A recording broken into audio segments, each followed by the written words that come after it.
ప్రాంతం నుంచి ఇంకో ప్రాంతానికి వెళ్ళాలంటే సొంత బైక్ కారు ఉన్న వాళ్ళకైతే చాలా ఈజీగా ఉంటుంది. కానీ ఇవేవి లేని వాళ్ళు మాత్రం ఆర్టీసీ బస్సులు, గతంలో అయితే సిటీ బస్సులు ఉండేవి ఒక సిటీ ప్రాంతంలో. అయితే ఈ మధ్యన అయితే ఆటోలు బాగా పెరిగినాయి. అయితే ర్యాపిడో అనే వ్యవస్థ వచ్చిన తర్వాత మాత్రం పూర్తిగా ఈ ప్రజా రవాణాకి చాలా అనుకూలమైన పరిస్థితులు వస్తూ ఉన్నాయి.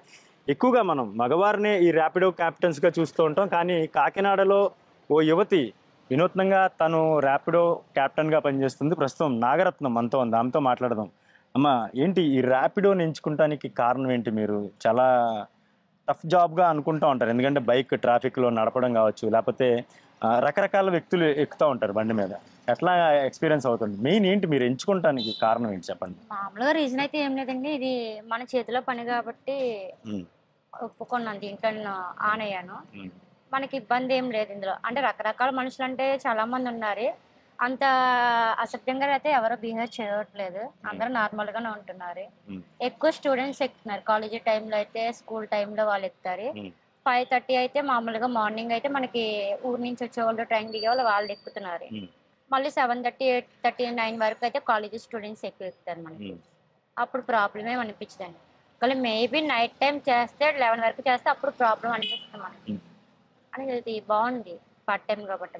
ఎంతకాలం నుండి చేస్తున్నారు? నేను సంవత్సరం నుంచి చేస్తాను. ఎప్పుడైనా ఏదైనా ఇబ్బంది పడిన పరిస్థితి ఏమన్నా అనిపించిందా ఎప్పుడైనా అలాగా? ఇప్పుడైతే అనిపించలేదు, కానీ చాలా మంది డ్రింక్ చేసేవాళ్ళు ర్యాపిడో బుక్ చేసుకున్నప్పుడు వాళ్ళే క్యాన్సిల్ చేసేవాళ్ళు ఆర్డర్. మీరు ఆడపిల్లలు కదమ్మా, మీరు వెళ్ళిపోండి, మేము ముందు తగ్గిస్తున్నాం వద్దమ్మని వాళ్ళే క్యాన్సిల్ రైట్ కొట్టేసేవాళ్ళు. వాళ్ళు కొట్టేసినప్పుడు ఏంటంటే మనకి 10 రూపీస్ మనకే వచ్చేది. అంటే ఇంకా మంచితనం ఉంది, కొంచెం ఉందండి వాళ్ళలో కొంచెం ఉంది కాబట్టి ఇంకా మేము ఇలా ఉంటున్నాము. దాంట్లో అయితే భయపడాల్సిన అవసరం లేదు.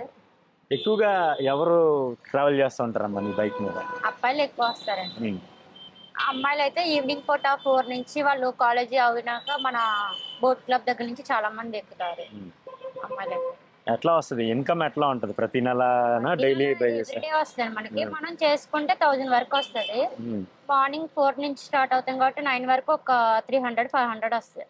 మనకు పెట్రోల్ పోగా మిగిలింది ఒక 300 మిగులుతుంది. మార్నింగ్ 4 o'clock బయటకు వచ్చేస్తారా మీరు? 4 అంటే 4:30 నుంచి స్టార్ట్ అవుతుంది. ఏముంటుందమ్మా ఆ టైంలో ఎవరు వస్తారు మామూలుగా? ట్రైన్ దిగే వాళ్ళు ఎక్కువ వస్తారు, బస్ స్టాండ్ లో ఉండే వాళ్ళు ఉంటారు, వాళ్ళే ఎక్కువ ర్యాపిడో బుక్ చేసుకుంటారు. సింగిల్ పర్సన్స్ ఎక్కువ బుక్ చేసుకుంటారు. ఎలా అనిపిస్తుంది అమ్మా? నాకైతే బాగుంది అనిపిస్తుంది. ధైర్యంగా చేయగలుగుతున్నారు అంటే చాలా మంది మనం చూసుకుంటే మహిళలు బయటకు వచ్చి వర్కింగ్ ఉమెన్ చాలా మంది ఉన్నారు ఈరోజు. ఇంచుమించుగా మగవాళ్ళతో పోటీ పడి పనిచేస్తూ ఉన్న పరిస్థితి. కానీ ఈ రంగం అంటే మీరు బైక్ ఏదైతే ర్యాపిడో ఉందో దీంట్లో పనిచేసే వాళ్ళు మన జిల్లాలో ఇంచుమించుగా ఎవరు లేరని అనుకుంటున్నాను. మెట్రోపాలిటన్ సిటీస్లో ఉండొచ్చు, 2 tier సిటీస్ లాంటి కాకినాడలో ఉండకపోవచ్చు. కానీ మీరు చాలా ధైర్యంగా చేస్తున్నారు, మా తరపున చాలా అభినందనలు. అయితే మీరు ఉదయం 9 గంటల తర్వాత ఏం చేస్తూ ఉంటారు? నేను పార్ట్ టైం ఇది బాబీ రెస్టారెంట్ లో వర్క్ చేస్తానండి. రెస్టారెంట్ ఫీల్డ్ మాది. మార్నింగ్ 10:30కి వచ్చేస్తాను, 3:30కి డ్యూటీ అయిపోతుంది. మళ్ళీ 6:30 నుంచి 10:30 వరకు ఇక్కడే డ్యూటీ నాకు. ఇది పర్మనెంట్ జాబ్. ఉదయం 4 గంటల నుంచి రాత్రి 10 గంటల వరకు ఇంకా అలాగా పని చేస్తూనే ఉంటారు మీరు? గంట 2 గంటలు నిద్ర ఉంటే చాలు. నైట్ ఎలాగా 10:30కి అయిపోతుంది కాబట్టి రూమ్కి వెళ్ళి ఫ్రెష్ అయ్యి తినేసి పడుకోవడం. మీ ఇంట్లో సపోర్ట్ ఎలా ఉంటుంది దీనికి? మా నాన్న అంతా బాగానే చేస్తారు, ఎవరు ఇది చెయ్యొద్దు అని కూడా అనరండి. అమ్మ నాన్న సపోర్ట్ ఉంటాయి కదా, మనకి ఏదైనా చెయ్యాలి చెందాలి అంటే వాళ్ళ సపోర్ట్ ద్వారాగానే ఉంటుంది. మెయిన్ మీకు ఈ వృత్తిలో దాదాపుగా 1.5 సంవత్సరం నుంచి కొనసాగుతూ ఉన్నారు. మీకు ఏమనిపించింది? ఎవరికన్నా ఇందులోకి రావాలంటే వాళ్ళకి ఏం చెప్తారు మీరు? అందరూ ముందడుగు ఉండాలండి. చాలా మంది అమ్మాయిలు ఏంటంటే భయం పడుతున్నారు, అంటే బయట ప్రపంచం ఇలా ఉంది, నలుగురు ఏమనుకుంటారు అని. నలుగురు ఏమనుకున్నది, మన సంపాదన మనం తిన్నప్పుడు నలుగురు ఏమంటారు చెప్పండి? వాళ్ళ సంపాదన మనకు పెట్టరు కదా. మన సంపాదన మేము బతుకుతున్నప్పుడు ఎవరు కూడా మనకి వెళ్ళి చూపించడం పని చేయరు. ఒకవేళ వాళ్ళ సంపాదన మేము బతుకుతే మమ్మల్ని ఇలా అన్నారు భయపడి లోన్ ఉండాలి. ఏ విషయానికైతే నేను భయపడద్దని చెప్తాను ఆడపిల్లలని. మీరేం చదువుకున్నారు? నేనైతే డ్రైవింగ్ లైసెన్స్ అది తీసుకుని చేస్తున్నారు. ఓకే. అంటే తక్కువ చదువుకున్నప్పటికీ కూడా ఎంతో గౌరవంగా మీకు కావాల్సినంత సంపాదించుకునే పరిస్థితి అయితే మీరు సృష్టించుకున్నారు. దీన్ని బట్టి జనంలో అంటే చదువుకోలేని వాళ్ళు కూడా అంటే పెద్దగా చదువుకోని వాళ్ళు కూడా ఒక గౌరవప్రదమైన ఉద్యోగం చేయొచ్చు, గౌరవప్రదమైన సంపాదన తెచ్చుకోవచ్చు అని మీరు నిరూపించారు. దీన్ని బట్టి అంటే మీ ఫ్యామిలీలో గానీ, లేకపోతే మీ ఫ్రెండ్ సర్కిల్‌లో గానీ ఎప్పుడైనా ఇలా చేస్తున్నావు, లేపోతే ఇది కరెక్టేనా అని మిమ్మల్ని ఎవరన్నా ఇబ్బంది పెట్టిన పరిస్థితి ఉందా? ఎవరు ఇబ్బంది పెట్టలేదండి. హ్మ్. ఫ్రెండ్స్ కూడా చాలా మంది నువ్వు చేస్తున్నావంటే నువ్వు రౌడీ అమ్మాయి అని అనాలి. హ్మ్. నిన్ను అమ్మాయి అయితే అనకూడదు రౌడీ అని అనాలి అని చాలా హ్మ్. మంది నన్ను అలాగే చేస్తారా మీరు బయట? అలా చేయనండి. హ్మ్. ఎవరేమన్నా మన నోరు మంచిగా ఉంటే వాళ్ళు కుదురుగా ఉంటారండి. అవును. మన నోరు మంచిది కాబట్టి వాళ్ళు మనల్ని ఎటకారం చేసి మాట్లాడతారు కదా! హ్మ్. హ్మ్. హ్మ్. మనం కుదురుగా ఉంటేనే కదా వాళ్ళు మనతో బిహేవ్ చేయరు కదా చెడ్డగా. ఒక విషయం చెప్పండి.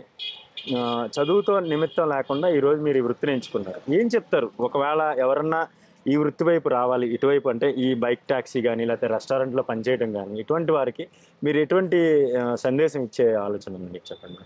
ఎవరైనా చేసుకోవచ్చు. హ్మ్. సందేశం అంటే ఎవరికీ ఏం లేదండి. హ్మ్.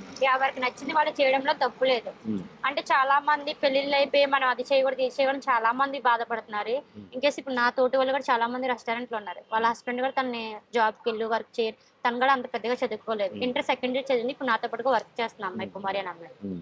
అలా ఎవరైనా చేసుకోవచ్చండి. దాంట్లో అయితే తప్పు లేదు. నేనైతే తప్పు లేదని చెప్తాను చాలా మంది. ఓవరాల్‌గా నెల మొత్తానికి మీ ఖర్చులన్నీ పోను ఎంత సేవింగ్స్ చేసుకుంటూ ఉంటారు? ఖర్చులంటే ఏమీ లేవండి. ఫుడ్డు అన్నీ ఇక్కడికే ఎళ్ళిపోతాయి కాబట్టి ఖర్చులేముండవు. హ్మ్. ఒక రూమ్ రెంట్, బండి ఈఎంఐ తప్ప మనకేం లేదు. హ్మ్. బండి ఈఎంఐ, రూమ్ రెంట్‌కి పోగా మనకి 7,000 అలాగా ఓకే. సాటిస్ఫాక్షన్‌గా వెళ్ళిపోతుంది మీకు. వెళ్ళిపోతుంది. ఓకే. ఓకే. హ్మ్. హ్మ్.